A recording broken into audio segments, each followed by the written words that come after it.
Voltamos com Cidadania em Debate aqui pela FURB TV e no programa de hoje estamos falando sobre as eleições de 2014, fazendo um panorama do cenário nacional e estadual.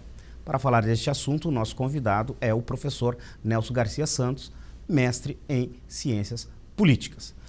Professor Nelson, no bloco anterior eu tinha dito que são temas diversos, as eleições estão aí, né, bem próximas. Nós falamos no bloco anterior a respeito dessa disputa à presidência da República e com relação à disputa aqui ao governo do Estado. Como que você lê esse cenário que está posto? Primeiro, você acredita que pode termos só um turno, não ter segundo turno em Santa Catarina?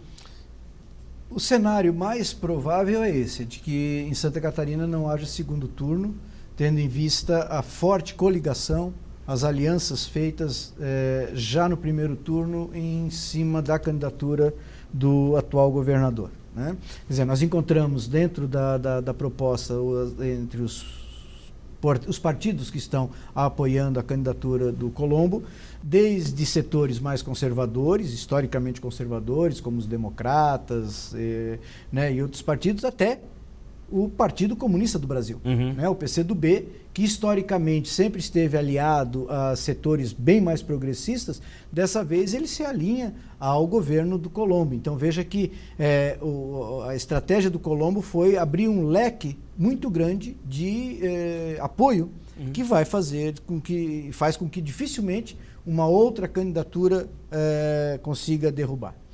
Em Santa Catarina, né, a gente observando os resultados anteriores, Santa Catarina ela dá boas condições para que os setores mais conservadores avancem. Nas eleições, nas últimas eleições, nas eleições passadas para presidente da República, quem ganhou aqui em Santa Catarina foi do PSDB, o José Serra. O José Serra, né? Aqui em Blumenau, né? Ganhou José Serra e ganhou para a prefeitura o Kleinobin. Sim. Então a maior parte das cidades catarinenses tende a um voto mais conservador, um voto mais vinculado com os setores mais à direita, daquilo que a gente pode chamar de direita. Ao mesmo tempo que em Santa Catarina e em outros vários estados do país está instituída a reeleição. Se o governo fez minimamente o que devia ter feito, ele garante a sua reeleição. Além disso, tanto para presidente como para o estado, o candidato governador ou o candidato a presidente da República, ele não precisa se desvincular do cargo. Então ele já está na máquina. Ele vai fazer inaugurações, ele vai fazer viagem. Mesmo que indiretamente, né? Mas claro, mesmo ele está sempre vinculado a qualquer viagem que ele faça, seja como governador, ele está vinculando isso a uma campanha, ele está dando visibilidade. Ele pode aparecer na televisão mais do que o outro, porque ele é o governador, ele pode fazer notícia.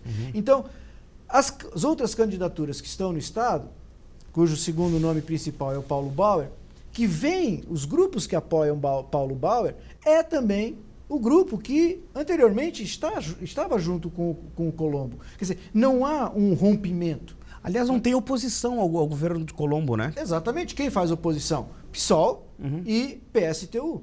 Esses dois fazem oposição, entretanto, diante do caráter antidemocrático da mídia, a oposição não aparece nos debates, né? Não tem a visibilidade que tem os outros candidatos. Então, por isso que deve dar um primeiro turno. Tranquilamente. Ele se encaminha para isso, né? Ele se encaminha para isso. No segundo turno, se houvesse segundo turno, a gente veria também essas forças políticas se realocando, se rearranjando, né? Mas dificilmente tem, porque o PSDB, ele tem uma oposição hoje para ser feita, que é a oposição ao PT. Né? Isso é a oposição... Tá posto, né? É o oposto. A oposição do PSDB ao PT. O que acontece? O Colombo, em âmbito nacional, apoia a Dilma. O PSDB não tinha como, nesse momento, sair junto com o Colombo se ele é a oposição ao PT. Então ele tinha que marcar campo, ele tinha que estar nessas eleições para governo do Estado, ocupando o palanque, para mostrar o quê? O Aécio Neves, já que o Colombo não fala nada na Dilma e tal, mas ele está vinculado com o PT no âmbito nacional. Aliás, a Dilma aparece aqui em primeiro, né, nas pesquisas em Santa Catarina, né? E o Vinhati não. É por conta dessa aliança? Também, né? O Colombo em si, ele não faz campanha para Dilma. Né? Em nenhum momento você vê o Colombo falando na Dilma. Entretanto, o núcleo da campanha, as pessoas que estão no entorno, de alguma forma fazem isso escamoteadamente, não tão abertamente. Por quê? Porque daí entraria em conflito com o Vinhati, que é o candidato do PT. Né? Mas veja que nem o Vinhati consegue efetivamente trazer toda a sua oposição à tona ao Colombo. Até porque não há interesse, né? Não há interesse, porque há um rompimento. Poderia ficar muito chato perder o apoio do Colombo para a Dilma no âmbito nacional. Então, a nossa política, na medida em que a legislação permitiu que houvesse a nossa democracia, na medida em que permitiu que as coligações nacionais, estadual e local, não tenha nenhum vínculo com o nacional, ele descaracterizou totalmente. Então, no âmbito nacional, você vê PCdoB apoiando Dilma, junto com o PT, no governo do PT. A tal da governabilidade, o PCdoB faz parte. E aqui, PCdoB apoiando o Democrata. Né? No âmbito nacional, o PSB também está na governabilidade com Dilma. Aqui, Partido Socialista Brasileiro tem o Paulinho Bornhausen. Desde quando que Bornhausen foi socialista? Ele não conseguiria ser, se vem dentro de uma família da oligarquia Bornhausen, banqueiros, vinculados com setores extremamente conservadores. Ele seria aquele diferente totalmente da família Bornhausen? Não. Ele nunca foi. Ele foi deputado federal, ele participou de diversos momentos importantes na vida do parlamento, mas nunca como socialista. E agora, para poder galgar um espaço, ele vai se alojar num partido que vem se constituindo principalmente a partir do Eduardo Campos. Então veja que se desconfigurou totalmente o caráter positivo da política. Se num primeiro momento a Marina aparecia como a possibilidade de pegar todos os descontentes, hoje não está mais, os votos do descontente na política não vai mais nem para a Marina, né? Tanto que a Marina agora está em queda, está agora descendo ladeira abaixo. O boom Marina acabou, a onda Marina chegou ao fim. Ela tinha um teto. Ela tinha um teto, né? Que já vinha das eleições passadas, que chegou a 20 milhões. Ela conseguiu aumentar devido à morte do Eduardo Campos, que ela se tornou muito midiática, chegou no seu patamar, agora começa a descer. Né? E já tem gente falando, talvez, nem na possibilidade de não dar segundo turno. Tu acredita nessa possibilidade? Eu vejo como um cenário possível, mas muito difícil. Muito difícil. Agora, o que efetivamente acontece? O Aécio não chega no segundo turno. A Marina tirou grande possibilidade do Aécio chegar lá. Né?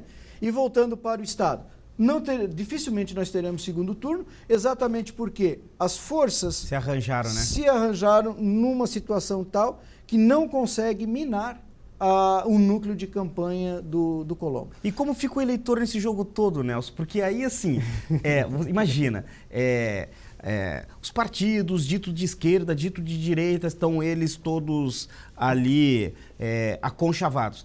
A ideia de direita e de esquerda continua? Existe, é possível, nós podemos falar da esquerda e da direita, por quê? Não tão de uma forma tão rígida, né? Direita, esquerda, centro. O que nós podemos falar hoje é de um espectro mais flexível, né? Mais aonde as forças se interagem, não está mais fechado, aonde nós podemos dizer o seguinte: direita, aquele que defende a manutenção da ordem estabelecida do status quo, ou seja, da organização social vigente, né? Pouca distribuição de renda, grande concentração do capital, força no empreendedorismo, avanço do capitalismo. Esses são os setores mais de direita.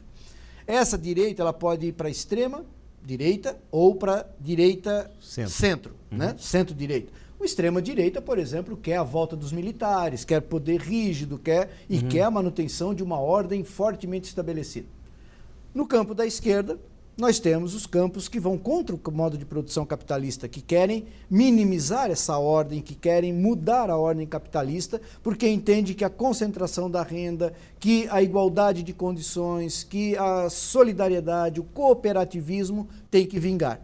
Nós podemos ir para a extrema esquerda. Vamos fazer esse processo através de uma revolução, através de derrubada do poder do Estado. Podemos nos aproximar da centro-esquerda, né? Da esquerda para o centro, aonde eu vou com uma humanização do capitalismo, eu vou... Quer dizer, é possível falar em centro, que vai para um lado e vai para o outro, como é possível falar de uma direita que quer manter a ordem estabelecida, e eu posso falar de uma esquerda que quer acabar com essa ordem estabelecida. Isso existe. Assim como nós não tivemos o fim das ideologias, nós não tivemos o fim das utopias, as utopias continuam nos movimentando. Né? Embora eu dê 10 passos, a utopia avança 15.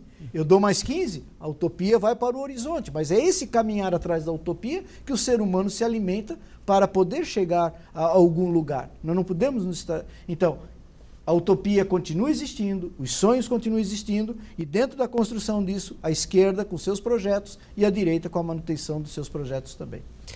Olha só, eu tinha dito no começo do programa que o tempo seria exíguo e ele de fato foi, né? Mas de qualquer sorte eu quero agradecer a presença do Nelson, que dá essas explicações, até para você que está em casa aí, de vez em quando fica pensando, né, esse jogo político, e o Nelson colocou aqui como tudo isso fica confuso, né? Muito confuso. Mas, Nelson, eu quero agradecer a tua presença aqui. Eu espero que, eu acho que, dependendo do que aconteça nas eleições, a gente volta a discutir novamente aqui o cenário político brasileiro. Eu que te agradeço, Carlos, e agradeço também a telespectador que nos assiste. E caso tenha essa nossa conversa instigue você a procurar mais informações, nós estamos aqui, né, no Centro de Ciências Humanas e da Comunicação, no Departamento de Ciências Sociais e Filosofia. Você pode nos procurar pelo telefone 33-210236 ou vir aqui na universidade, onde a gente pode sempre tentar esclarecer mais esses aspectos da sociologia, da política e das nossas relações com isso que às vezes é bastante confuso, como diz. Mas muito obrigado e uma boa noite a todos.